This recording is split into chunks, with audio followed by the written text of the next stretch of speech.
बिस्मिल्लाहिर्रहमानिर्रहीम। अस्सलाम वालेकुम। मैं हूं आपका होस्ट नासिर उड़ैज और एग्रीकल्चर गुरु में खुशामदीद। दोस्तों, आज हमारे चैनल के ऊपर हमारे मेहमान बने हैं चौधरी वजात अज़ीम साहब, जो कि ज़राअत के ऑफ़िसर हैं और काफ़ी अरसे से मैं इनके साथ इंटरव्यू करने की कोशिश कर रहा था ताकि ये अपने नॉलेज के मुताबिक हमें कुछ आगाही दें, हमें कुछ इन्फॉर्मेशन दें, क्योंकि एक जो ज़राअत का ऑफ़िसर होता है उसके पास एक नॉर्मल जो फार्मर होता है उससे कई गुना ज़्यादा नॉलेज होता है। तो मेरा ये चैनल जो है वो स्पेशली हमारे दोस्तों के लिए बनाया गया है ताकि वो नए फार्मर्स जो ज़राअत के अंदर मुख्तलिफ़ मुश्किलात का सामना करते हैं, उन्हें मालूमात नहीं मिलती, उन्हें हमारे इस चैनल के ऊपर मुख्तलिफ़ टॉपिक्स के हवाले से मालूमात मिलती है। तो सबसे पहले इंटरव्यू लेते हैं जी। इंट्रोडक्शन करवाता हूँ मैं आपको वजात साहब का, और वो ख़ुद अपनी ज़ुबानी कुछ अपने बारे में इंट्रोडक्शन करवाते हैं आपसे। जी, बिस्मिल्लाहिर्रहमानिर्रहीम। सबसे पहले तो नासिर भाई, आपका बहुत शुक्रिया कि आपने मुझे अपने चैनल एग्रीकल्चर गुरु में एज ए गेस्ट इनवाइट किया, और तमाम काश्तकार भाइयों को मैं खुशामदीद कहता हूँ जी। इंशाल्लाह उम्मीद करता हूँ कि आपको आज की जो हमारी गुफ्तगू है वो पसंद आएगी और काफ़ी इन्फॉर्मेटिव इंशाल्लाह होगी। जैसे एक नासिर भाई ने बोला है कि मैं थोड़ा सा अपना इंट्रोडक्शन दे देता हूँ। मेरा नाम वजाहत अज़ीम गोंदल है और मैं agriculture department extension wing Punjab से बिलोंग करता हूँ और एग्रीकल्चर ऑफिसर जलालपुर जट्टा काम कर रहा हूँ। तो आज नासिर साहब ने अपने प्रोग्राम में बुलाया जी, मैं बहुत शुक्रगुजार हूँ आपका। वजात साहब ने अपना इंट्रोडक्शन आपको करवाया। आज हमारा जिस टॉपिक के ऊपर ये डिस्कशन चलेगी वो है टिड्डी दल, लोकिस्ट, जिसका बहुत ज़्यादा चर्चा हम भी सुन रहे हैं, शायद आपने भी सुना होगा, और ये समझ लें कि पूरे मुल्क के अंदर इस वक्त गूंज रहा है ये टॉपिक। लोकिस्ट के बारे में, बेसिकली लोकिस्ट है क्या, इसके बारे में कुछ वजात साहब से पूछेंगे, और लास्ट एंड के ऊपर इंशाल्लाह वजात साहब ये भी बताएंगे कि हम लोकिस्ट टिड्डी दल से निजात किस तरह से हासिल कर सकते हैं और किस तरह से हम इस चीज़ को कंट्रोल कर सकते हैं। जी वजात साहब। नासिर भाई, आपने देखा है कि गुज़श्ता 5-6 माह से टेलीविज़न पे भी और हर जगह पे एडवर्टाइजमेंट भी हो रही है लोकस्ट के कंट्रोल करने के हवाले से और काश्तकारों को इस हवाले से आगाह करने के लिए कि लोकस्ट है क्या जी। बहुत सारे जो हमारे यंग फार्मर हैं जिनकी एज 40 साल 35 साल या उससे कम है, वो ये नहीं जानते कि लोकस्ट की हिस्ट्री क्या है, क्योंकि हमने कभी ये पेस्ट कभी देखा ही नहीं अपनी ज़िंदगी में, हमने कभी इसका हमला नहीं देखा। तो उनके लिए गुजारिश है कि लोकस्ट एक, जिसे हम उर्दू में टिड्डी दल कहते हैं और आम ज़ुबान में मुख्तलिफ़ इलाक़ों में इसे मकड़ी का नाम भी दिया जाता है। तो ये घास का टिड्डा, नासिर भाई आपने देखा होगा, वो सब्ज़ रंग का, ये उसी की किस्म है जिसे आमतौर पर तोता भी कहते हैं। जी, जिसे आमतौर पे आप तोता भी कहते हैं, मुख्तलिफ़ इलाक़ों में मुख्तलिफ़ नाम से टिड्डा भी कहते हैं, घास का टिड्डा भी कहते हैं। तो ये उसी की एक किस्म है। और लोकस्ट जो है, ये सहराई लोकस्ट, ये 2 इसकी किस्में हैं। इसकी स्पेशल 2 किस्में हैं जो कि मुख्तलिफ़ क्रॉप्स पे हमला करती हैं, और ये एक इंटरनेशनल पेस्ट है। अच्छा। यानी कि आप देखें कि ये जो बार्डर्स हैं वो इजीली क्रॉस कर लेता है। तो पाकिस्तान आ जाएगा, पाकिस्तान से दूसरे कंट्रीज़ में, और एक टाइम पे बहुत ज़्यादा कंट्रीज़ पे इसका अटैक होता है जी। तो इसके 2 रूट बनते हैं। पाकिस्तान में जो इसका आने के 2 रूट हैं, एक इसका मशरकी रूट है। अच्छा। जो कि राजस्थान इंडिया से आता है। दूसरा रूट इसका मगरबी रूट है जो ईरान बरास्ता बलूचिस्तान से होता हुआ ये पाकिस्तान में लोकस्ट आ रहा है। ठीक है।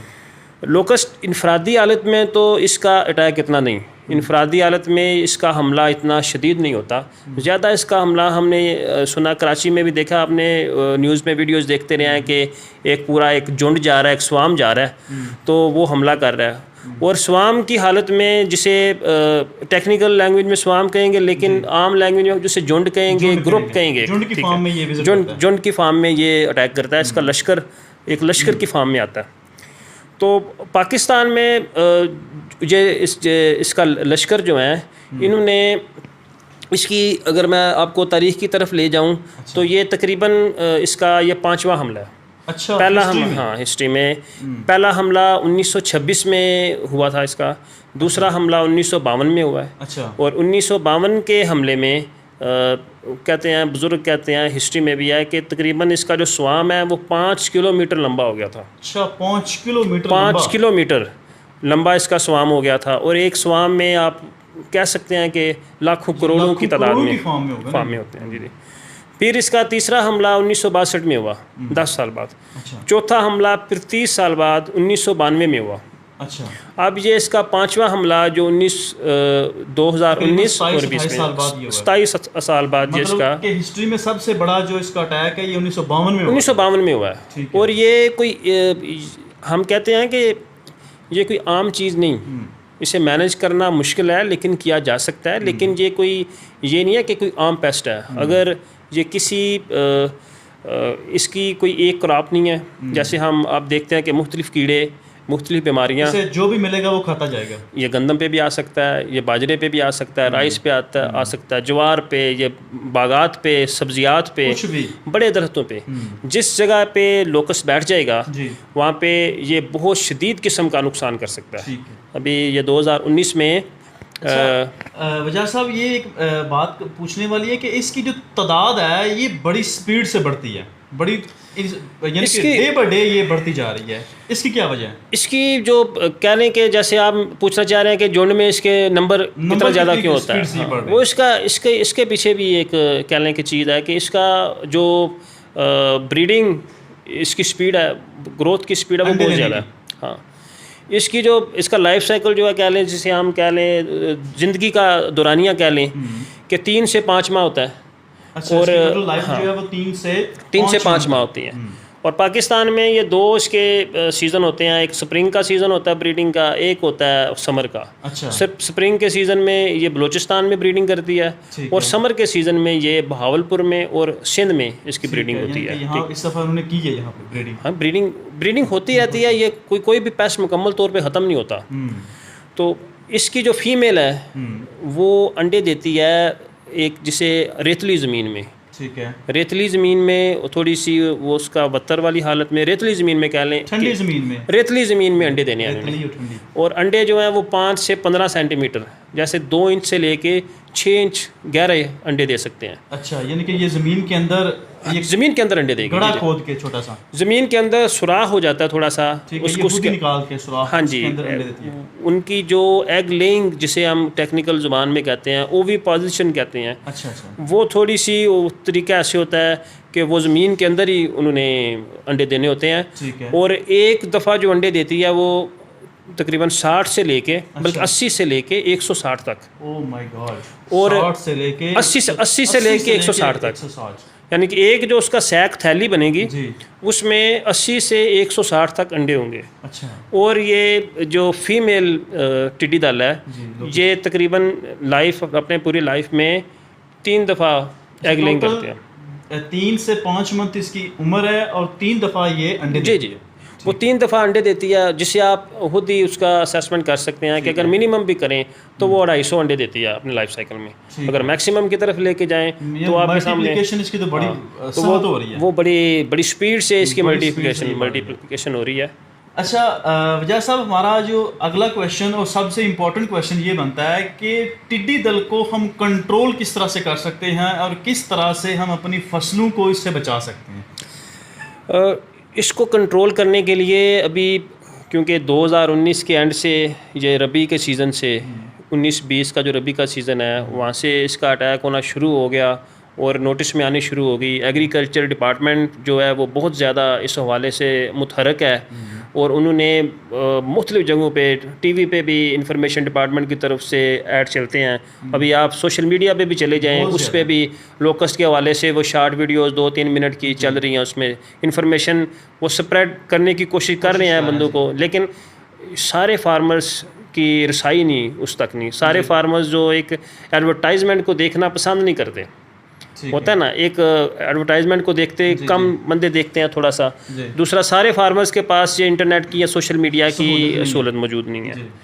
तो उसमें ये जब अंडे देती है तो ये देती है थोड़े से, जब इसने ओविपोजिशन करनी होती है तो गैर आबाद ज़मीन कह लें, रेतली ज़मीन थोड़ी सी हो, क्लेई ज़मीन पे भी, बारी ज़मीन पे भी अंडे दे सकती है ये रेतली भी, लेकिन रेतली को ये पसंद करती है। समझ लें बंजर ज़मीन के ऊपर ये मतलब ये कह लें कि अंडे जो इसने देने हैं वो गैर आबाद ज़मीन पे ज़्यादा चांसेस है, डिस्टर्ब नहीं करता जी।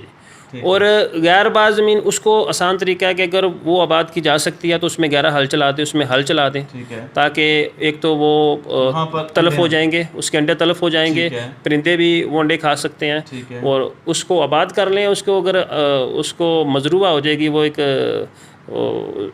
कल्टीवेशन वहाँ पे शुरू हो जाएगी, तो उसका फ़ायदा होगा कि वो सारी तलफ भी हो जाएगी। और एक तो तरीका ये है, यानी कि उसकी जो अगली जनरेशन है उसको हम इस तरीके से रोक सकते हैं, उसको इस तरीके से हम रोक सकते हैं। दूसरा तरीका, उसमें शोला बरदार एक मशीनें होती हैं जिसे बर्नर कहते हैं, ठीक है।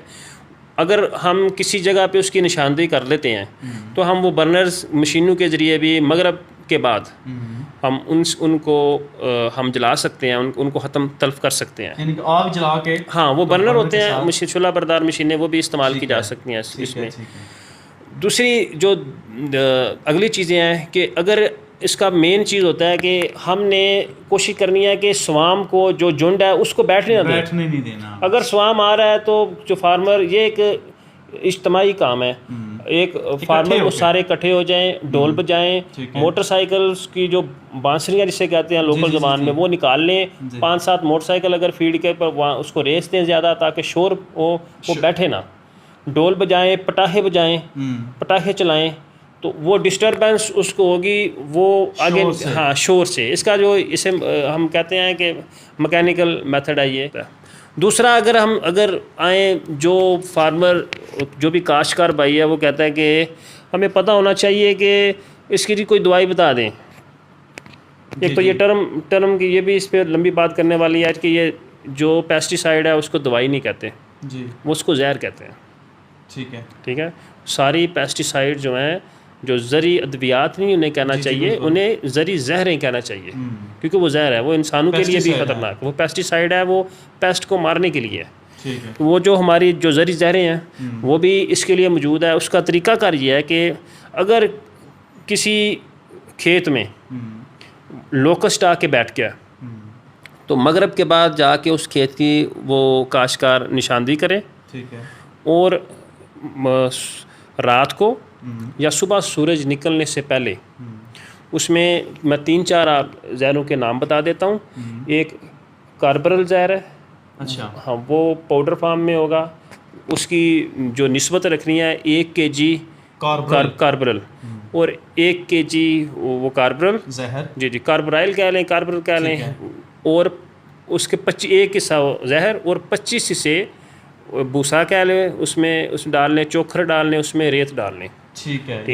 ये 25 किलो वो भी 1:25, 1 निस्बत 25 आएगा। एक जहर आएगा और 25 उसमें भूसा हो जाएगा, उसमें रेत हो जाए, भूसा या रेत हो जाए या चोखर हो जाए, जो हमको इजीली अवेलेबल, तो उसके ऊपर हमने धूड़ा देना है, उसके ऊपर फेंकेंगे तो वो तल्फ हो जाएगी। दूसरा, इसमें दूसरे जो जहर हैं, दूसरे में बाइफेंथ्रिन हम इस्तेमाल कर सकते हैं। बाइफेंथ्रिन 5% उसका सोल्यूशन बनाना है। जैसे उसका कर लें कि अगर 100 लीटर आपने स्प्रे करना है तो 5 लीटर उसमें बाइफेंथ्रिन होगा। ठीक है। साइपरमेथ्रिन का भी ऐसे ही है, 5% ही है। ऐसे अभी चल रहा है लैम्डा साई हेलोथ्रिन भी 20 लीटर की अगर एक टैंकी हो तो उसके अंदर 1 लीटर जो है वो ये जहर डाल सकते हैं। हाँ जी, 1 लीटर, क्योंकि हमने उसका 5% सोल्यूशन बनाना है। ठीक है।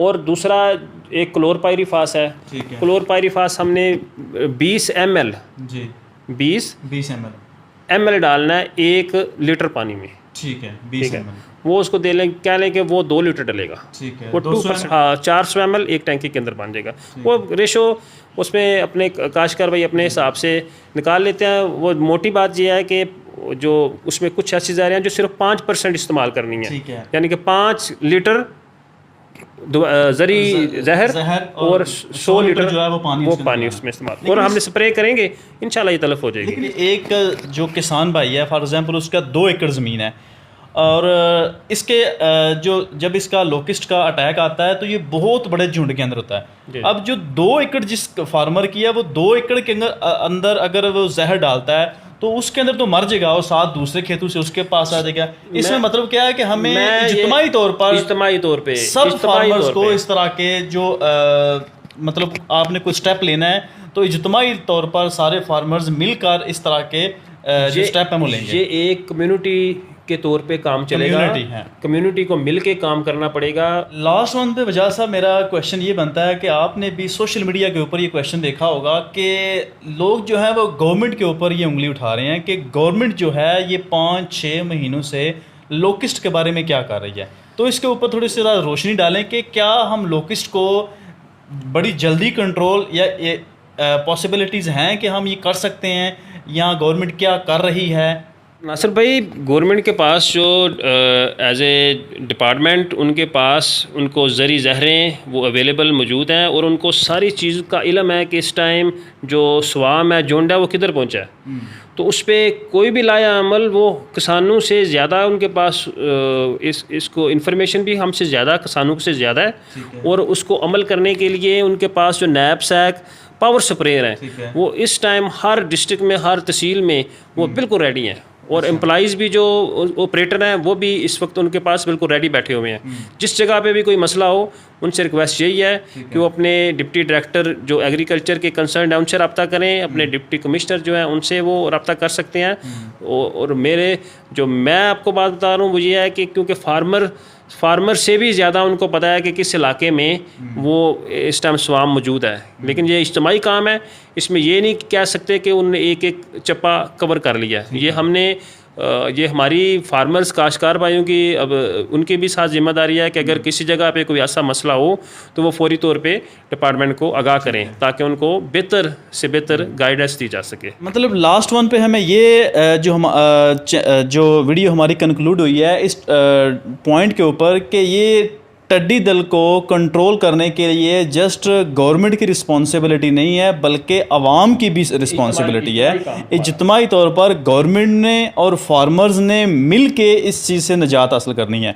और अगर हम इस चीज़ के ऊपर बैठे रहें कि ये सारी रिस्पॉन्सिबिलिटी सिर्फ गवर्नमेंट की है तो गवर्नमेंट या सिर्फ फार्मर्स की है तो इसमें नुकसान फार्मर का होगा। तो बजाय इसके कि हम हाथ पे हाथ रख के बैठे रहें, हमें इस चीज़ से निजात हासिल करने के लिए जितने भी लाए अमल जितने भी वजाहत अजीम साहब ने बताए हैं या इसके अलावा अगर आपके पास कोई और सजेशन है तो वो भी हमें कमेंट करके बताएं ताकि हम वो भी अपने दूसरे दोस्त भाइयों के साथ शेयर करें। तो बजाय इसके कि हमारे मुल्क के ऊपर भी अल्लाह ना करे कहत साली आ जाए, हमें इस आफत से निजात हासिल करने के लिए अल्लाह ताला से भी माफ़ी मांगनी चाहिए और भरपूर कोशिश भी करनी चाहिए ताकि हम इस अज़ाब से अपनी जितनी जल्दी जान छुड़वा लें उतनी जल्दी हमारे लिए भलाई है। उम्मीद करता हूँ मेरी वीडियो आपको अच्छी लगी होगी। वीडियो पसंद आई हो मेरे चैनल को सब्सक्राइब करें ताकि मेरे हर नए आने वाली वीडियो आप तक सबसे पहले पहुँच सके। इसी के साथ इजाज़त दीजिए। नासिर उड़ैच, अल्लाह हाफिज़।